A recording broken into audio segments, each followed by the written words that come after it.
วันที่27กรกฎาคม2026นี้โรงหมอหาหน่วยเวียงจันทน์ได้ลงเยี่ยมยามและมอบเครื่องบริโภคให้ศูนย์เสียองค์พิเศษ790และศูนย์เสียองค์489เนื่องในโอกาสระลึกวันนักรบเสียองค์เสียสละชีวิตเพื่อประเทศชาติของสาธารณรัฐสังคมนิยมเวียดนามครบรอบ79ปี27กรกฎาคม1947หา27กรกฎาคม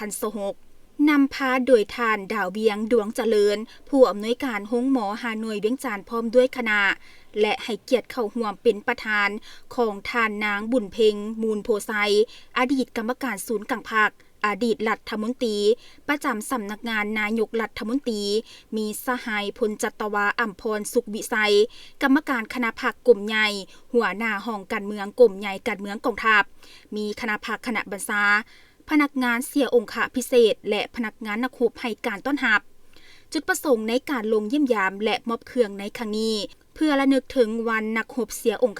เสียสละชีวิตเพื่อประเทศชาติของสาธารณรัฐสังคมนิยมเวียดนามครบรอบ79ปีและเพื่อเป็นการตอบบุญแทนคุณ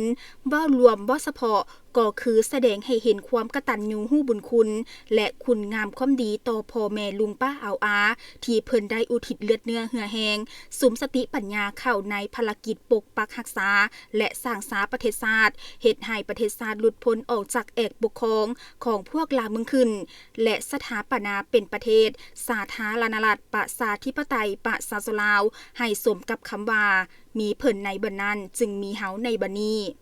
เครื่องที่นำมามอบในครั้งนี้ประกอบมีข้าวเจ้าจำนวน4ต้นน้ำมันพืช400ลิตรน้ำปลา400ลิตรน้ำตาล200กิโลเกลือ200กิโลน้ำดื่ม80แพ็ครวมมูลค่า100ล้านกีบ